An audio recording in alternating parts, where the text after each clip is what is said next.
10h10 partout au Sénégal, mesdames, messieurs. Bonjour, merci d'avoir choisi la radio Futur Média. Abdelkader à la technique, au micro, Mohamed Ali Mouba, remue-ménage qui s'installe pour 50 minutes de débat et d'échange autour des grandes actualités de la semaine. Cette semaine, bien sûr, l'actualité mêle justice, politique et symboles forts. À Dakar, plusieurs anciens ministres de Macky Sall, on dira ça comme ça, sont attendus devant la haute cour de justice. Une première sous l'ère Diomaye Faye et Ousmane Sonko et une promesse apparemment, celle d'une justice égale pour tous.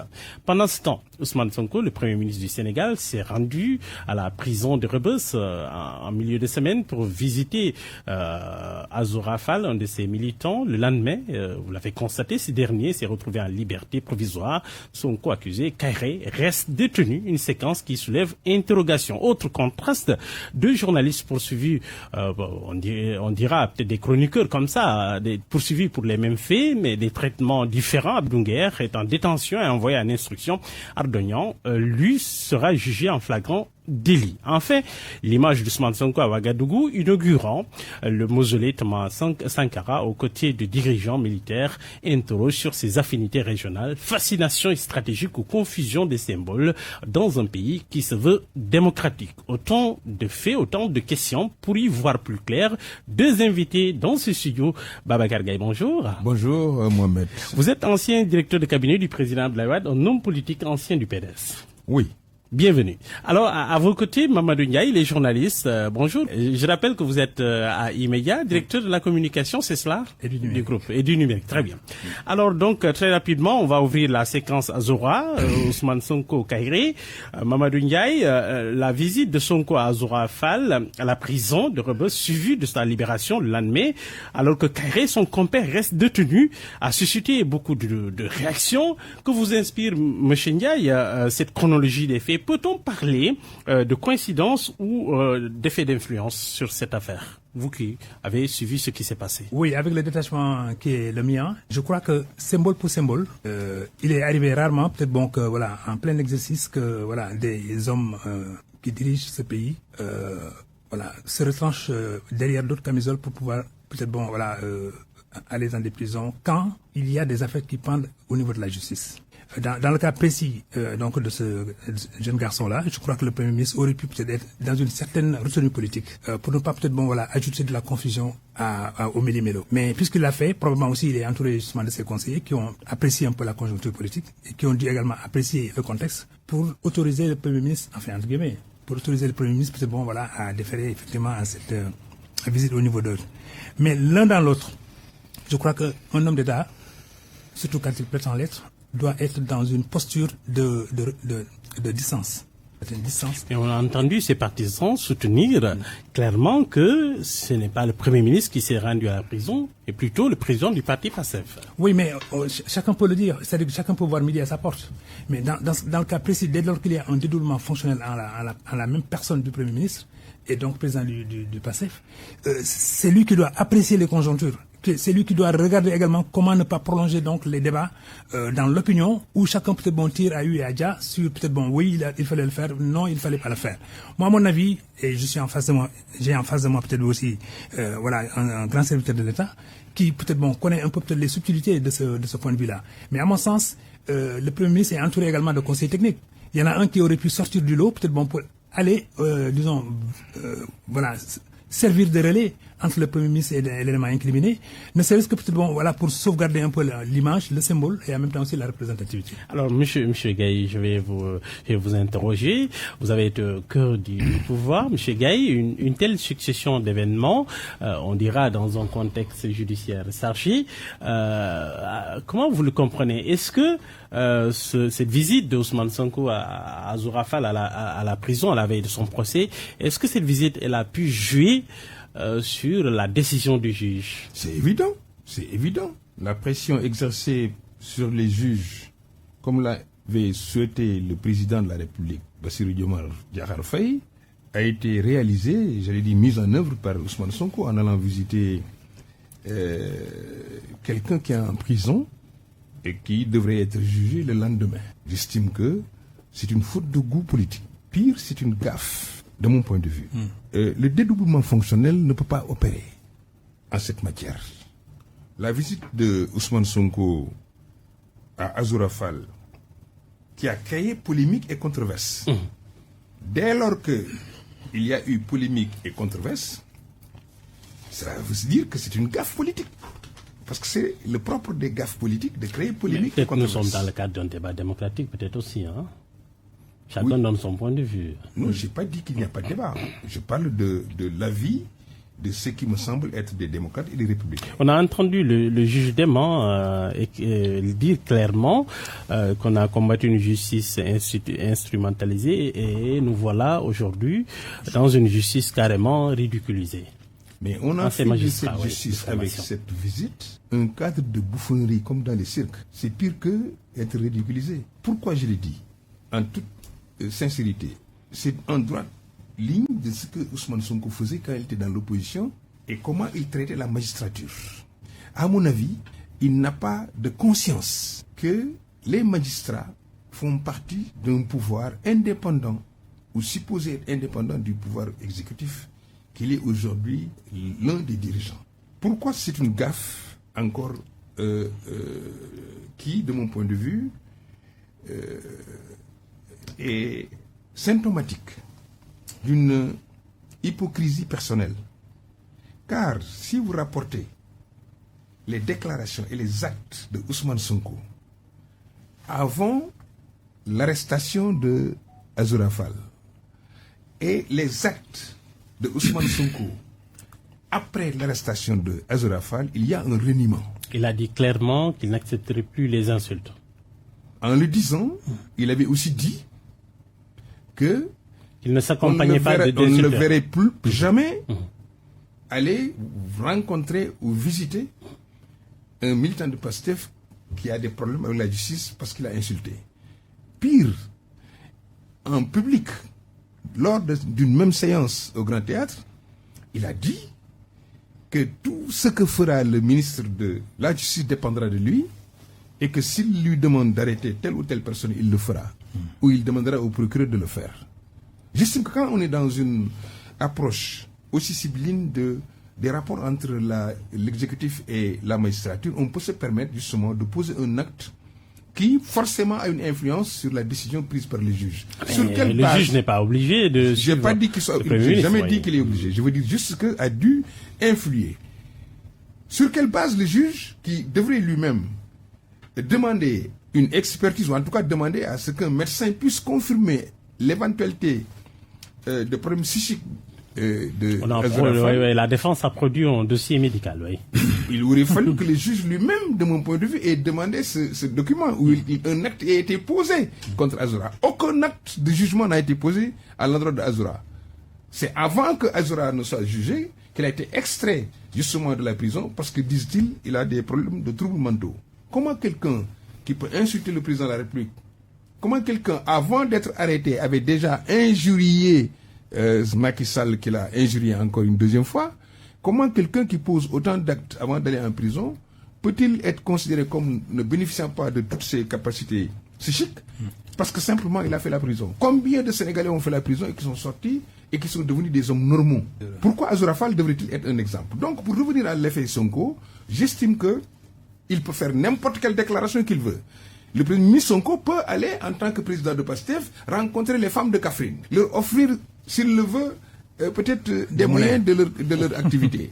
Mais il n'a pas le droit. Quand l'Assemblée nationale doit agir, quand la justice doit faire son travail, poser des actes qui font croire qu'en réalité, il pense plus parti que patrie. Très bien. Alors, Mamadou Ndiaye, des jeunes soutiens d'Ousmane Sonko ont publiquement déclaré, on les a entendus, qu'ils cesseraient leur engagement politique si Azoura Fall n'était pas libéré.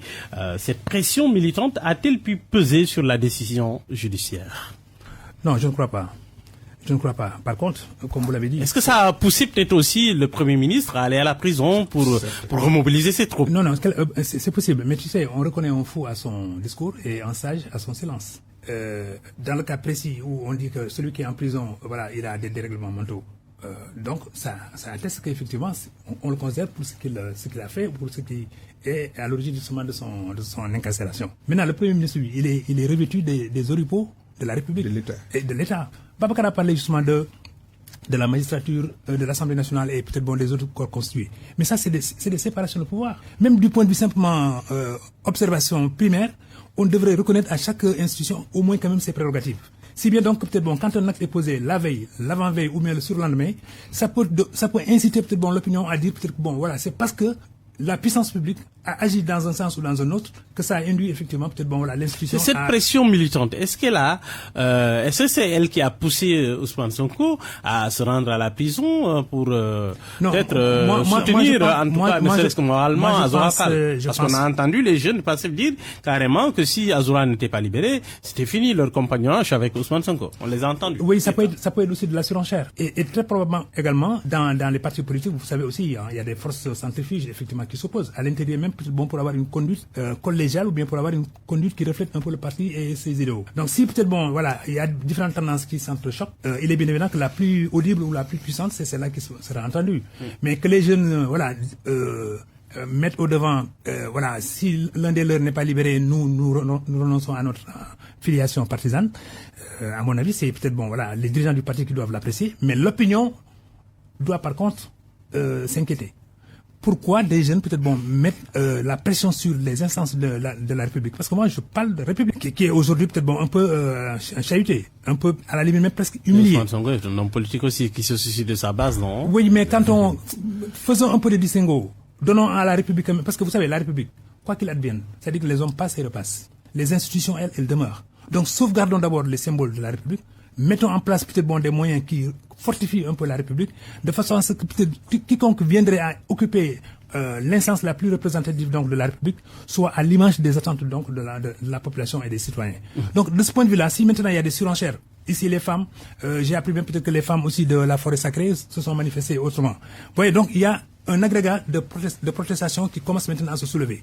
Est-ce que maintenant, celui qui incarne donc à la fois la puissance publique, le leadership politique, et en même temps aussi peut-être un symbole de popularité, est-ce que lui seul, il peut peut-être faire face à tous ces assauts dont il est l'objet ou bien dont son parti est l'objet ou alors dont l'État est l'objet et alors qu'il est l'incarnation de cet État. Monsieur Gaye, ces déclarations de militants qu'on a entendues, en tout cas devant la cybersécurité, pose-t-elle une nouvelle forme de rapport de force entre base politique et institution? Mais c'est pas nouveau. Ce n'est pas nouveau que justement ces militants de PASTEF mettre la pression sur Ousmane Sonko pour, à la limite même, désavouer le président de la République. Vous vous rappelez?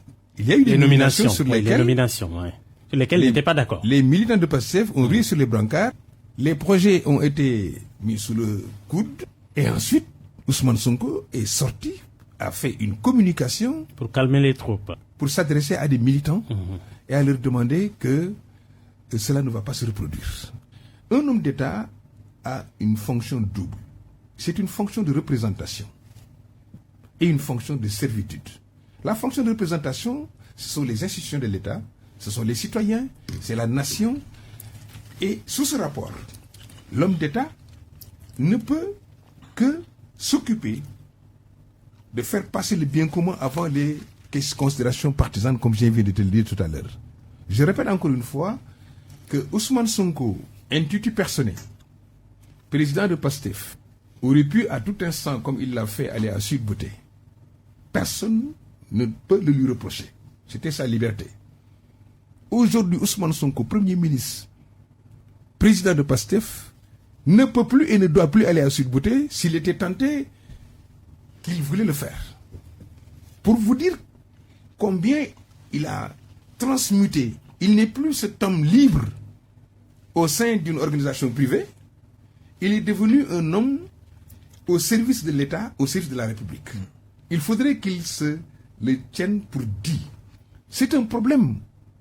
Ça s'est accentué avec l'arrivée de PASTEF et leur inexpérience de la gestion de l'État, mais on l'a constaté avec le Parti démocrate sénégalais où j'étais. En tout cas, au début, c'était compliqué. Oui, parce que justement, parmi nous, il y en a qui n'étaient pas des militants. C'était des talibés du président Abdoulaye Wade. Aujourd'hui, on a des talibans de Sonko. Et sous ce rapport, parce que comme il l'appelle Ousmane Mousselemi, à la limite, il est divinisé. On parlait de Gorgui, la seule constance au PDS. Absolument. Et cela a posé un problème, justement, de la gestion de certains militants par rapport à la gestion de l'État qui incombait au Parti démocrate sénégalais, à Abdoulaye Wade et à ses collaborateurs. Il y a eu beaucoup de confusion. C'est pas aujourd'hui que je vais accepter que d'autres personnes puissent, ou veuillent bien, utiliser l'État du Sénégal au profit d'un parti politique jusqu'à ridiculiser la justice. Aujourd'hui, avec l'affaire Azoura Fall et l'affaire Abdou Nguer, on se rend compte en réalité que quand on est de Pastef, on est toléré sur tout ce que l'on peut faire. Et quand on est et de l'opposition et de la société civile, comme je le crois aujourd'hui pour les chroniqueurs, mais tout de suite, il y a une promptitude du magistrat, je veux dire du procureur et de ses substituts, à envoyer les gens en prison, à les garder pour des instructions qui n'ont aucune signification et qui ne reposent sur aucun fondement de mon point de vue. Justement, deux chroniqueurs. Je finis sur Nguer. Sur ces points justement. Abdou Nguer et Ardo Gning, deux chroniqueurs. Abdou, placé en position, en tout cas en détention provisoire, renvoyé devant un juge d'instruction, et Ardo Gning jugé en flagrant délit. Il serait un proche de Pastef, dit-on. Même chef d'accusation, diffusion de fausses nouvelles, sauf que Abdou a été chargé à nouveau vendredi dans le cadre d'une nouvelle procédure. Monsieur Gaye, que dit cela de l'égalité du traitement des citoyens devant la loi? C'est de cela que je voulais parler. C'est parce que justement, les magistrats ont été tellement traumatisés par la pression que la doxa traumatisés par la doxa. La doxa. Parce que à un moment, il y a eu un gourou qui a pu présenter les magistrats comme des corrompus, des magistrats comme à la solde du président Macky Sall, et que peut-être tout acte de justice qui serait posé serait en réalité contre lui et contre leur projet politique pour que justement qu'il ne soit pas candidat, pour que le projet ne puisse pas aboutir. Vous voulez dire que les magistrats ont peur? J'ai beaucoup de respect pour eux, pour penser qu'ils ont peur. Est-ce qu'il n'y a pas aujourd'hui dans la magistrature des personnes qui pensent qu'aller à Tambacounda, aller à Ziguinchor, perdre son poste de procureur général peut constituer une humiliation, peut constituer une perte d'avantage, jusqu'à ce qu'ils se compromettent? C'est une question à laquelle il n'y a que les magistrats qui peuvent répondre à cette question en essayant d'être à égale distance des chapelles politiques. Dans les pays où on a parlé de guerre civile, c'est parce que justement les arbitres entre les antagonistes politiques n'ont pas pu jouer franchement leur rôle. Soit ça peut être la Cour constitutionnelle, ça peut être le Conseil constitutionnel, ça peut être un juge qui a dû annuler une candidature, mettre en prison un candidat de l'opposition. Voilà justement les dangers auxquels nous allons. Et je pense que ce pouvoir-là n'a pas le droit aujourd'hui de mettre la magistrate mal à l'aise, mais il s'agit aussi aux magistrats de comprendre qu'ils sont aussi responsables que ceux qui sont élus politiquement parlant. Ils comprennent qu'ils ont une possibilité d'être indépendants, même s'il est difficile d'être indépendant de tout. Il y a les lobbies maraboutiques, il y a les lobbies financiers, il y a les lobbies politiques. Mais si on doit juger par son intime conviction, je pense qu'on peut faire son travail tout en restant magistrat, tout en ne cherchant pas à avoir des avantages au-delà de ce que peut-être ton travail naturellement pourrait te procurer. Voilà donc cet appel que je pourrais lancer à ces juges-là, qu'ils ne nous mettent pas dans une situation des pays qui ont basculé parce que simplement la justice avait disparu. Alors donc, Mamadou Ndiaye, une troisième alternance, malgré tout, les mêmes griefs contre la justice? Oui.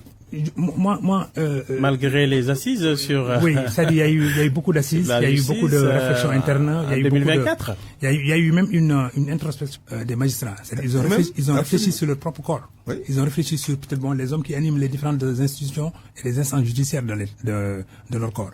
Ils y ont réfléchi et probablement même, d'après les informations que j'ai eues, certains même ont été indexés. Absolument. Pour n'avoir pas porté très haut le flambeau donc de la magistrature. Faisons attention. Il faut faire très attention aux soupçons également qu'on projette sur les magistrats.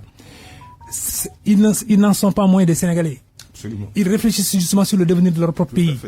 Il y en a parmi eux peut-être qui sont prêts, au nom du sacerdoce, à écumer peut-être toute la rage des politiques. Tout à fait. Il y en a qui peuvent peut-être à la limite même renoncer à tous les privilèges, à tous les à toutes les rentes de situation, simplement au motif que peut-être la vocation qu'ils ont, ils la placent au-dessus de tout.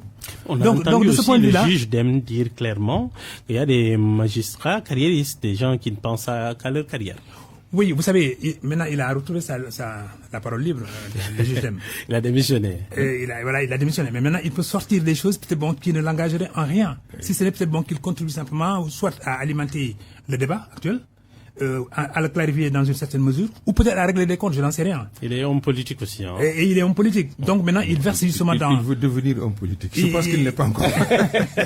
Voilà, il verse donc... Bon, et la classe politique, c'est presque un marché. Moi, je ne sais pas si j'anticipe sur peut-être bon, une réflexion que vous allez tout à l'heure engager, mais aujourd'hui, et je parle sous le contrôle de Babacar, vous savez, on a eu des hommes politiques, hein, des hommes politiques qui ont été vraiment de très grands hommes. Quand ils arrivent dans des cérémonies, quand ils arrivent dans des événements de type familial ou de type amical, mais on sent se dégager en eux toute une autorité. Vous savez, moi j'ai eu le bonheur ici à Dakar, pas ailleurs. J'ai eu ici le bonheur de rencontrer ici le président Mandela. Quand tout le monde l'attendait quelque part, mais dès qu'on a senti que Mandela est en train d'arriver, aux alentours donc du grand couloir par lequel il devait sortir, mais on a senti tout un silence. On entendait même des mouches voler. Absolument. On sentait qu'en fait il y avait un pouvoir qui arrivait. On sentait qu'il y avait une autorité qui allait se dégager. Donc, maintenant, ces espèces de personnalités-là, elles deviennent rares. Or, le pays, s'il en était doté à un moment donné, mais nous devons retrouver justement le culte de la personnalité pour peut-être au moins ne pas jeter tout le monde en pâture.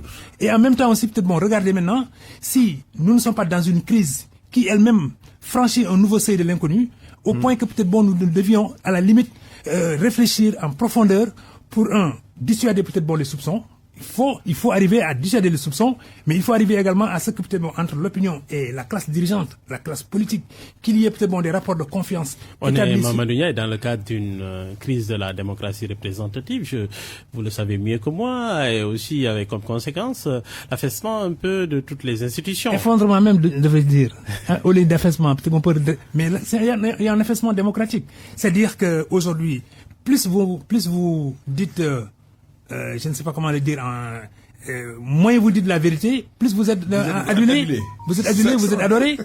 Et ensuite, aujourd'hui, les gens sincères en politique, les gens peut-être bon qui ont la parole de vérité en bandoulière, ceux qui peut-être bon face à l'opinion peuvent peut-être bon dire le fond de leur propre pensée.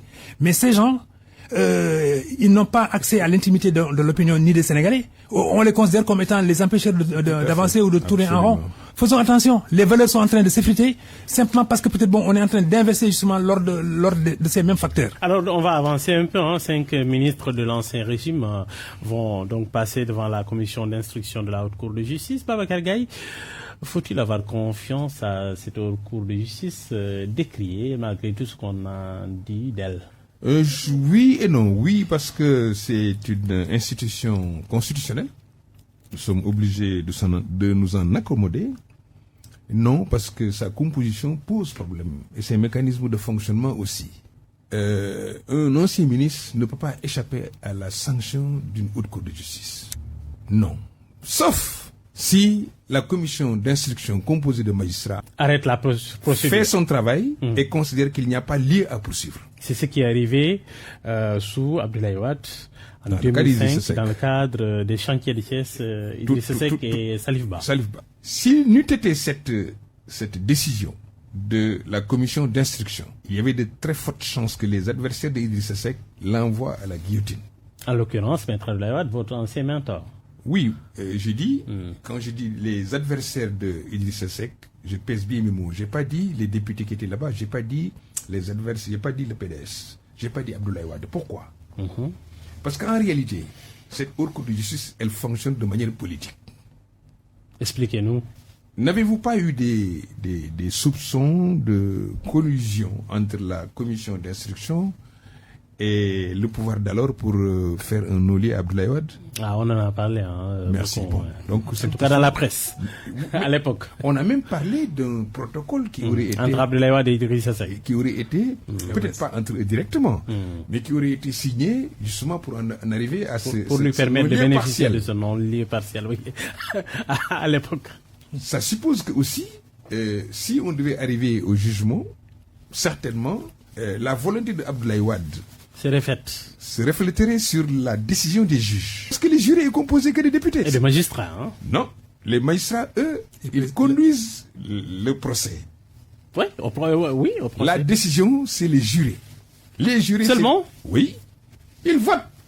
Donc, c'est là que je te dis, tu ne peux avoir confiance Mais on dit que la voix du président est prépondérante. Je dis, le président, il est seul. Il a 2 assesseurs. Il y a certainement, dans le cadre de cette haute cour, 7 députés qui sont de la majorité. Et certainement, 7 ou 8? C'est 7. C'est 7. Et un député, certainement, de l'opposition.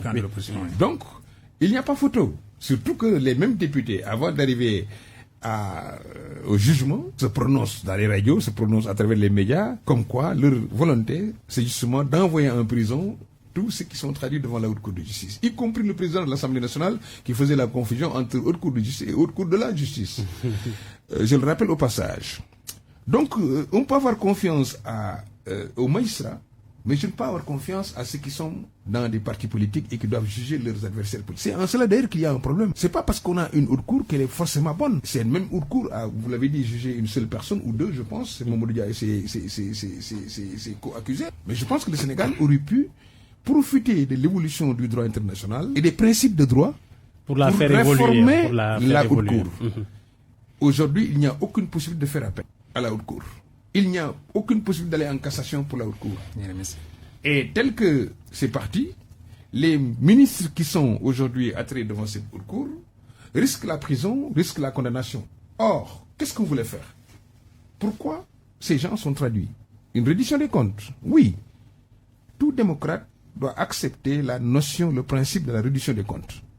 Il faut rendre compte quand on vous confie la gestion des affaires publiques, y compris pour la gestion administrative, à plus forte raison quand il s'agit de deniers publics. Mais il faut respecter aussi les droits des personnes, il faut respecter les droits de la défense, il faut faire de telle sorte que la volonté de rendre compte, la volonté de vouloir faire justice au profit de l'opinion, au profit de la nation, ne soit pas perçue comme une traque d'adversaires politiques, comme une revanche des vainqueurs. Et apparemment, il y a des dossiers qui sont aussi concernent d'anciens ministres et qui concernent d'anciens présidents d'institutions qui sont entre les mains du président Diomaye Faye et qui aujourd'hui ne sont pas donnés à l'appréciation du public comme on l'a fait avec le rapport de la Cour des comptes. Je parle du rapport de l'IGE sur le Conseil économique, social et environnemental. Il y en a d'autres. Vous pensez à Mimi Touré. Comme l'a demandé le président Biram Missek, que je salue au passage, il lui était plus juste et plus équitable de mettre sur la table tous les rapports qui ont été édictés pendant le magistère de Macky Sall. Parce qu'eux, ils n'ont pas fait de rapport. Tous ces rapports-là, c'est des rapports que Macky Sall lui-même avait commandités et avait demandé à ce que ces rapports soient transmis au parquet pour que le travail soit fait. Ils n'ont aucun mérite à ce niveau-là. Macky Sall n'a protégé personne sur cette question-là. Mais s'il faut le faire réellement, il ne faut pas qu'il y ait une parcimonie. Il faut qu'il n'y ait pas un choix de ceux qui doivent être d'aller répondre à la Haute Cour de justice et ceux qui sont protégés parce qu'ils sont dans le camp du pouvoir. C'est cette dichotomie au niveau de la mise en œuvre des politiques publiques, des politiques criminelles, qui risque de poser un problème demain sur la crédibilité des résultats que donnera la reddition des comptes comme étant une politique publique. Mamadou Ndiaye, si on entend bien doyen Babacar Gaye, ça veut dire que quelque part les carottes sont apparemment cuites pour les ministres qui défèrent devant cette haute cour de la justice. En tout cas, on n'est pas sorti encore de l'auberge. Moi, je pense que notre parcours démocratique a franchi beaucoup d'étapes. Il ne faudrait pas qu'on régresse. C'est tout à fait. Sincèrement parlant, il ne faudrait pas qu'on régresse. Donc chacun, dans le domaine qui est le sien, en agrégeant peut-être l'ensemble de nos perceptions, de nos visions et de nos volontés, on doit avoir simplement comme dénominateur commun de préserver et de sauvegarder notre démocratie. C'est extrêmement important. C'est à la limite même un acquis qu'on ne devrait peut-être même pas négliger au risque justement de le péricliter. Que des ministres défilent devant cette haute cour, mais peut-être que c'est tout à fait normal, c'est dans l'ordre normal des choses quand ils sont épinglés ou incriminés. C'est à eux également, nantis peut-être d'apporter les preuves, et puis surtout nantis maintenant de toute la protection de l'appareil judiciaire, de leur présomption d'innocence, des avocats qui plaident pour leur cause, de l'opinion qui soit dit en passant également doit être dans la retenue, en attendant peut-être que les choses peut-être s'éclaircissent. Si tout ça peut-être est agrégé, à un moment donné, il y a possibilité que des ministres répondent et puis retournent le soir tranquillement ou bien viennent être ramenés à la maison par les enfants. Donc ça, c'est encore un autre pan que la démocratie sénégalaise aurait à franchir. Mais maintenant, je parlais tout à l'heure de soupçon. Je dis que quand la justice est à équidistance des citoyens et ne regarde pas peut-être ceux-là, ils appartiennent à tel camp et les autres à tel autre camp, ou alors peut-être ils sont de telle famille ou ils sont de telle force politique. Si tout ça peut-être les magistrats sont à cheval là-dessus et sont insoupçonnables, mais en même temps on ne peut même pas les déboulonner parce qu'ils sont très forts. Ils ne sont mus que par les intérêts de la nation, mais surtout en raison de la robe qu'ils ont mise. Ce sont ces aspects-là qu'il faut privilégier. Ne pas simplement être dans peut-être la petite chronique au jour le jour. X est arrivé, il est dans tel... Vous savez, un jour, j'étais à l'Assemblée nationale quand on débarquait Daouda Sow. Vous vous souvenez un peu de cette période. Et j'étais très malheureux. Pourquoi? Parce que dans le papier que j'avais fait, qui était un papier très court, mais j'ai quand même décrit le port vestimentaire de Daouda Sow. J'ai dit, il avait un grand boubou qui était un peu chiffonné. Alors que c'était ce jour-là, quand même. Voilà. Il n'était pas beau à voir. Mais il n'était pas beau à voir, pourtant. Mais je devais décrire ça. Parce qu'il est arrivé nonchalant, et puis ensuite, voilà. Mais une bonne frange de la classe politique d'alors m'en a voulu. Ils m'ont dit, mais pourquoi j'ai parlé d'habits froissés? Donc, eux, ils n'ont retenu que ça. Or, ils ne savaient, moi, dans mon rendu, je voulais montrer qu'en vérité, peut-être même la psychologie mentale de la personne peut se refléter justement sur son port vestimentaire. C'était ça que je voulais amener pour que les gens décrivent. C'est plus tard que peut-être certains, dont Djiboka, ont compris un peu ce que j'avais voulu dire. Donc, en fait, le journaliste, quand il se limite à la description des faits, il donne des éléments de compréhension à l'opinion. Il permet à l'opinion également de ne pas être dans des surenchères, ni peut-être dans la divagation, ni peut-être dans des approximations. C'est juste peut-être que quand le factuel se présente à la presse, que la presse se limite à ce factuel-là et laisse maintenant aux autres pouvoirs le soin de le faire. L'autre fait, par exemple, quand Wade était jugé en 88, là également j'étais dans la grande salle. Wade avait en face de lui, je crois, si je ne confonds pas les noms, Ali Sireba.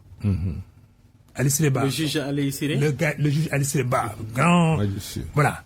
Et ensuite il y avait le procureur, ou bien en tout cas celui qui faisait office de procureur, Ablaye Niang. Ablaye Niang qui était de Khomol ou de Kébémer, je ne sais plus. Ça c'est dans ces non, ou bien de Jolof. Mais plus tard, parce que ça m'a un peu intrigué. Les deux qui jugeaient Wade, ils sont de la même génération que Wade. Donc moi, quelque chose m'intriguait. Je voulais savoir comment dans la psychologie des trois, ils se regardent pour peut-être apprécier le contexte dans lequel ils sont. Et ensuite, ils sont des acteurs de premier plan. Donc c'est quand Wade, finalement, il a quitté peut-être ce fameux procès dans son salon au Point E. J'étais là avec lui et avec Ousmane Ngom. Et il disait de toute façon, tu as oublié même un troisième qui était plus fatigué que ces deux-là. J'ai dit lequel? Il me dit, mais c'est Seydou Madani ici. Oui. Ils étaient tous fatigués. Ça fait longtemps qu'ils ont rompu avec les études. Et, vous voyez, c'est-à-dire que Wade a la capacité de stocker beaucoup de frustration, mais de pouvoir dégager cette frustration-là par l'humour et ensuite retrouver le haut en se réappropriant peut-être les facteurs d'orientation et de décision. Donc, de ce point de vue-là, ce qui se passe aujourd'hui sous nos yeux, si on l'apprécie simplement à l'aune d'un parcours, on peut le dépasser et après peut-être tous les Sénégalais peuvent se regarder. Je ne suis pas dans des philosophies fumeuses, mais je veux simplement peut-être que ce moment-là soit un moment décisif dans la vie de la nation, soit un moment peut-être qui réconcilie peut-être les Sénégalais, mais avec la justice. Parce que quand tout maintenant quand tout est en déclin, si la justice n'est pas en déclin, nous pouvons sauver le pays, nous pouvons sauver la République. On verra bien. En tout cas, on va avancer avec cette visite d'Ousmane Sonko au Burkina Faso. Le Premier ministre a participé, on le sait, à l'inauguration du mausolée Thomas Sankara aux côtés de dirigeants issus de coups d'État militaires, en l'occurrence le président du Faso, l'homme fort du Faso, Monsieur Ndiaye, Monsieur Gaye plutôt. Cette image est forte. Qu'évoque-t-elle dans le contexte sénégalais? Si je vous pose la question, c'est que peut-être il y en a qui pensent que c'est un acte de solidarité ou de logique, ou plutôt une posture en rupture avec l'héritage démocratique du Sénégal. Mais écoutez, cette image me rappelle moi personnellement la visite de Kadhafi en France et que Ramayad, notre concitoyenne, avait fustigé justement l'ouverture de la France Il n'était même pas à l'accueil, je crois. Le pays des Lumières a une dictature.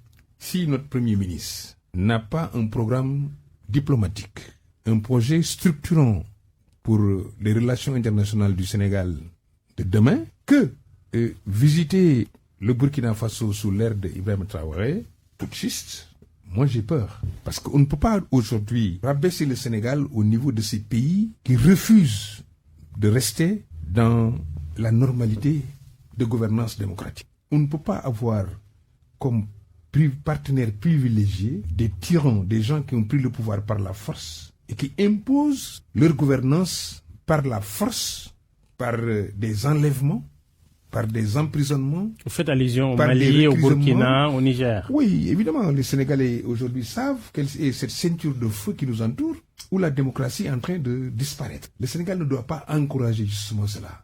Parce qu'aller visiter ces pays... Ah oui, c'est encouragé. Absolument. C'est reconnaître justement à ces putschistes, à ces militaires, et donner un mauvais signal à nos militaires qu'il est possible de prendre le pouvoir par les armes et de le garder. Ah oui? Absolument. C'est une façon, je te dis encore une fois, de donner un mauvais exemple. C'est un mauvais exemple. Peut-être qu'il est allé là-bas en tant que panafricaniste, non? Écoutez, moi, franchement, il y a eu une poussée panafricaniste avant la naissance d'Ousmane Sonko. Pendant l'âge primaire d'Ousmane Sonko, après les études d'Ousmane Sonko, aujourd'hui aussi il y a des panafricanistes. Mais le panafricanisme ne peut pas s'organiser, ne peut pas s'évaluer en termes de coup d'État. Il faudrait qu'on comprenne que l'Afrique est un continent d'avenir, est un continent qui a besoin de son unité, mais qui est un continent dont l'humanisme doit être universel ou universaliste. Or, les valeurs de l'universalisme, c'est pas la restriction des libertés, c'est pas prendre le pouvoir par le sang. C'est plutôt la démocratie, c'est par le dialogue, c'est par des élections transparentes, c'est par la promotion des libertés publiques, c'est par l'essor des partis politiques. Mais un pays qui supprime les partis politiques... En tout cas, au Mali, on a mis le verrou. Au Burkina, pareil. Un pays où même les médecins, même des médecins qui auraient dû mettre tout leur temps au profit de la santé des Burkinabés sont envoyés au front. Des professeurs d'université qui auraient dû rester à l'université pour continuer la formation des étudiants burkinabés sont envoyés au front, réquisitionnés, envoyés au front. Cela pose un problème. Moi, Ousmane Sonko ne me représente pas quand il est au Burkina Faso. Pourquoi? Parce que simplement, non, parce que je ne peux pas, moi, voir un premier ministre qui fait la promotion des valeurs putschistes. On a beau être révolutionnaire, mais on peut le faire dans des systèmes démocratiques. Mandela a été révolutionnaire. Mandela a souffert, comme vous l'avez dit tout à l'heure. Mais je pense qu'il n'a pas utilisé sa popularité, la force qui lui a été donnée par la légitimité qu'il avait, pour encore écraser les Blancs sud-africains. Alors, M. Gaye, vous avez connu des périodes de tension sous Abdoulaye Wade, la diplomatie par symbole. Peut-elle fragiliser notre position dans la sous-région? Mais notre position sur la sous-région, elle est déjà fragile. Peut-être qu'on est en train de vouloir construire une position avec des forces politiques ou politiques qui ne peuvent pas prospérer. De toutes les façons, il arrivera un moment où le peuple malien, burkinabé et nigérien prendront leurs responsabilités et mettront des civils au pouvoir. C'est dans l'ordre normal des choses. Aujourd'hui, aller au Burkina Faso, au moment où le président Diomaye Faye a posé un acte majeur d'aller rencontrer ses pairs et les investisseurs à Abidjan, me pose un problème de choix politique. Que veut réellement le Premier ministre Ousmane Sonko? À chaque fois que le président Diomaye Faye s'inscrit dans une dynamique de remettre le Sénégal à l'endroit, en essayant de polisser ses relations diplomatiques, le président Ousmane Sonko pose un acte contraire. Je ne sais pas pourquoi. Est-ce une façon de vivre mal le fait qu'il ne soit pas lui-même qui décide de la diplomatie? Est-ce une façon aussi de montrer qu'en réalité, il a toujours comme ambition de diriger ce pays-là? Oui, il peut l'avoir. Mais en attendant 2029, qu'il laisse au président Diomaye Faye, que nous avons élu, quand je dis nous, c'est les Sénégalais. Il est mon président. Et je le considère comme le président de la République.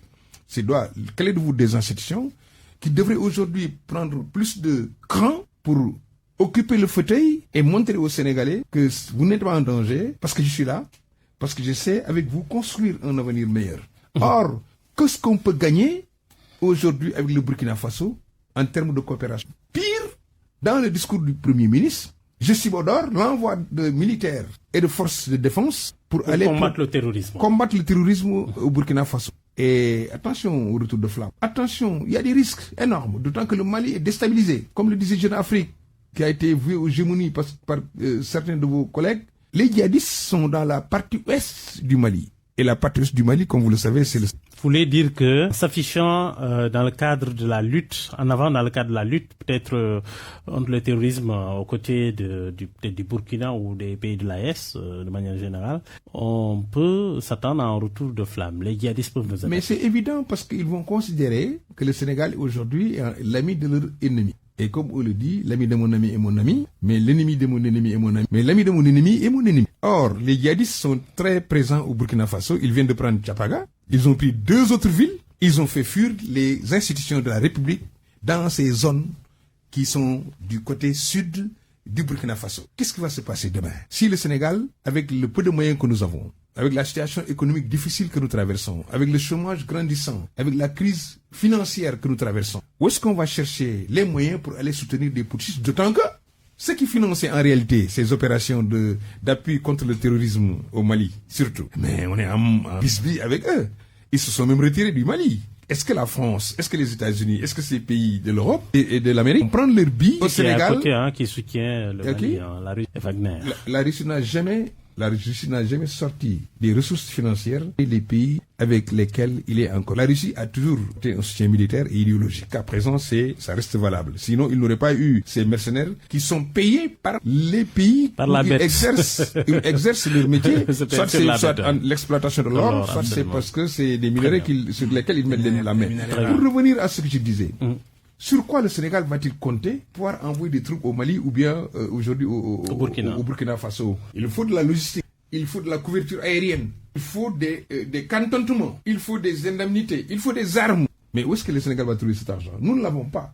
Donc que le Premier ministre ne nous mette pas dans une situation compliquée, d'abord au plan sécuritaire, ensuite au plan économique et financier. Très bien. Mamadou Ndiaye, le Sénégal risque de prendre l'allure d'un État satellite, de petite dictature tropicale, a réagi Hamidou Anne, un intellectuel, militant aussi de l'APR. Il dit, par ses excès, il parle de Ousmane Sonko, par ses excès sous l'influence de gauchistes caricaturaux qui sont davantage des reliques du passé que des accoucheurs d'espérance, eh bien, Ousmane Sonko, à terme, pourrait enlever à notre pays ce qu'il a toujours su préserver en 6 décennies et 3 alternances. Oui, ça c'est du Hamidou. Réaction Vous êtes d'accord? Oui, je pourrais peut-être décortiquer un peu peut-être mon accord ou alors mon désaccord avec Hamidou, que je salue d'ailleurs, Hamidou.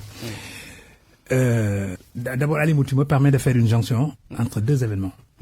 Le premier, c'est ce qui se passe effectivement au Burkina, avec, disons, le mausolée qu'on inaugure. Thomas Sankara, oui. Thomas Sankara. Mais ici à Dakar, ce week-end-là, est célébré aussi un homme politique qui quitte la scène. C'est Landing Savané. Absolument. Qui quitte la scène politique. Ça doit émouvoir tout le monde. C'est-à-dire, voilà un immense homme politique qui s'est battu justement pour l'élargissement des libertés dans ce pays-là. En sacrifiant même peut-être sa propre ambition, sa propre carrière. Pour que peut-être au moins la démocratie s'instaure dans ce pays. Et qu'il y ait donc des débats libres, démocratiques, ouverts. Quelque part aussi, c'est un vieux compagnon de Omar Blondin Diop. Ils ont milité à la FEANF, ils ont milité en France, ils ont été peut-être les porte-étendards donc de l'éclairage. Décédé sous l'ère Senghor. Mais parfaitement, à l'âge de 25 ans ou 26 ans. Donc à cet âge, à cet âge aussi, Landing avait le même âge. Donc aujourd'hui, quand nous célébrons peut-être cet homme, en faisant jonction maintenant avec un Sankara également, qui fut un ami de Landing. Pas l'oublier également. Ils ont été même peut-être ceux qui ont éclairé au plan idéologique ce que Sankara voulait au plan politique. En lui donnant des arguments donc idéologiques, mais théoriques, voilà, pour mieux défendre la révolution burkinabé. Si j'associe les 2 événements, c'est pour voir un peu d'abord leur portée. Voilà, l'ordre des priorités et leur portée. Cet homme qu'on célèbre à Dakar là, ça devait, tous les médias, tous les grands qui ont acheminé avec lui,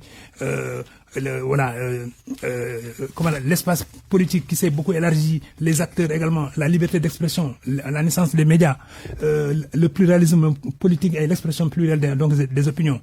Ça a été le combat justement d'une génération. Pour ne pas les nommer, Bathily, Dansokho, Diop Decroix, Abdoulaye Wade, un des plus grands héros, RAUT, de cette volonté-là. C'est dit simplement que il y a des moments où peut-être des conjonctures se chevauchent.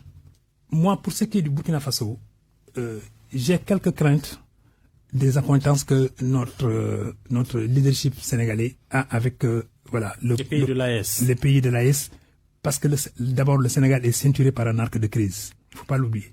Ça, c'est un aspect. Le deuxième aspect, quand je regarde un peu le capitaine Traoré, j'ai le sentiment que c'est un homme qui gouverne par les acclamations. En tout cas, à chaque fois qu'il fait une apparition, il y a une haie de gens qui l'applaudissent.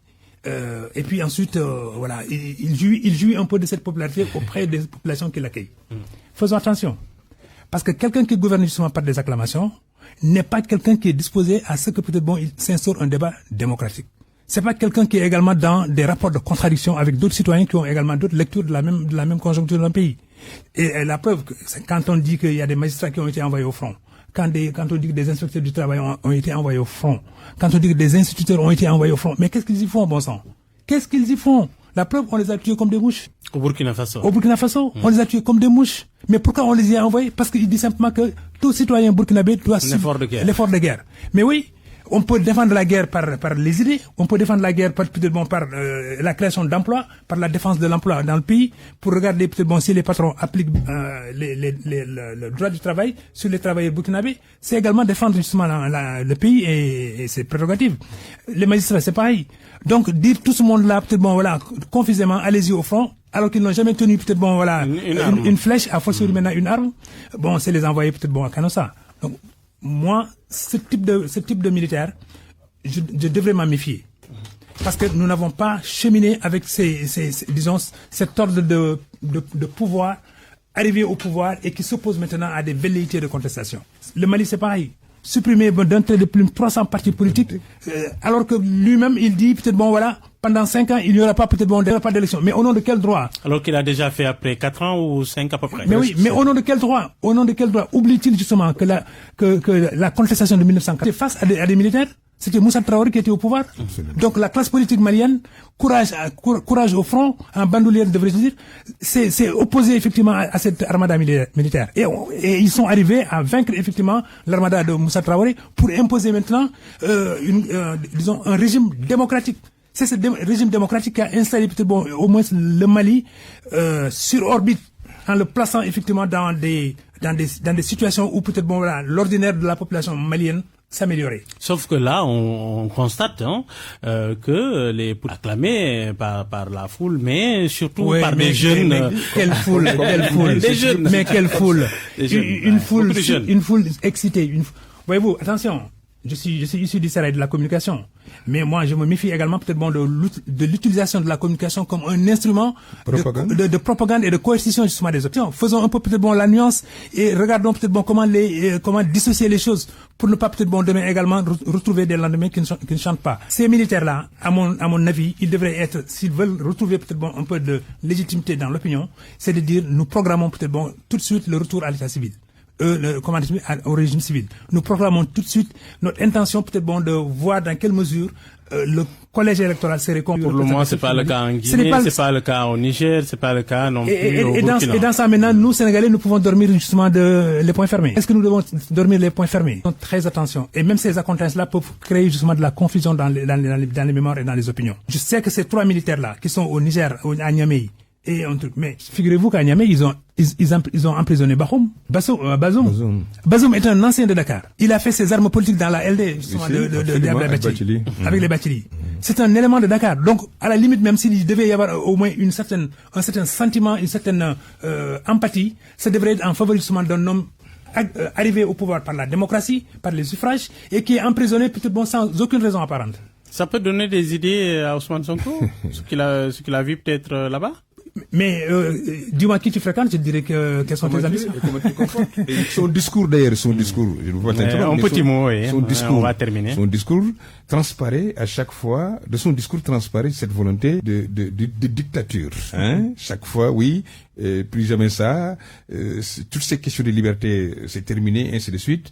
Moi, je pense que c'est une forme de manifestation qui ne rassure pas. Et regardez comment Ibrahima Traoré s'est comporté avec la délégation du Premier ministre Ousmane Sonko. Je ne sais pas si vous avez vu les vidéos. Il n'a salué ni la ministre des Affaires étrangères, de la défense, qui est un militaire comme lui, qui est un général, il n'a pas salué la ministre des Affaires étrangères.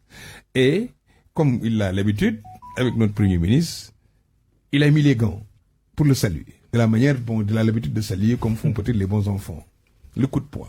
J'estime que Ousmane Sonko ne devrait pas nous représenter de cette façon-là. Je l'ai dit tout à l'heure, l'homme d'État, c'est de la représentation et de la servitude. Et quand le Premier ministre se déplace, il me représente, parce que je suis sénégalais.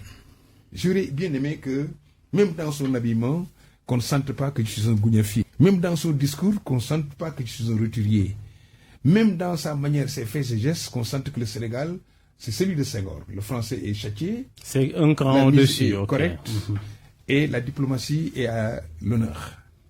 Or, comment on peut rencontrer des gens qui sont arrivés au pouvoir avec les armes, qui bâillonnent leur peuple, qui suppriment les partis politiques, et ensuite, vous voulez les prendre comme modèle. Quel est le pays que le président Ousmane Sonko a visité, à part la Mauritanie, où il y avait des risques de conflits autour du gaz et du pétrole, ou du gaz surtout? Quel est autre pays il a visité, sinon des pays de putschistes? J'estime que c'est pas cette image que nous attendons, nous, de notre Premier ministre. Notre diplomatie devrait avoir une autre dimension, même si elle ne peut plus, en tout cas elle ne peut pas atteindre pour encore quelques années là où le Senghor l'avait porté, Abdou Diouf aussi. Le président l'a élargi dans les pays du Moyen-Orient, les pays arabes, et le Brésil, et l'Inde. Macky Sall, aujourd'hui, on ne peut pas lui reprocher d'avoir été quand même un excellent diplomate. La preuve, tout ce qui lui reste aujourd'hui, au-delà de la politique avec son affaire, c'est cette ouverture au plan mondial. Très bien. Donc, Ousmane Sonko doit rêver d'être demain les interlocuteurs de Bush, de Poutine, de Angela Merkel, qui n'est plus là, de tous ces grands qui gouvernent le monde, mais pas quand même ces petits militaires putschistes à la petite semaine. Merci beaucoup, Babacar Gaye, homme politique, ancien directeur de cabinet du président Abdoulaye Wade. Merci d'être venu.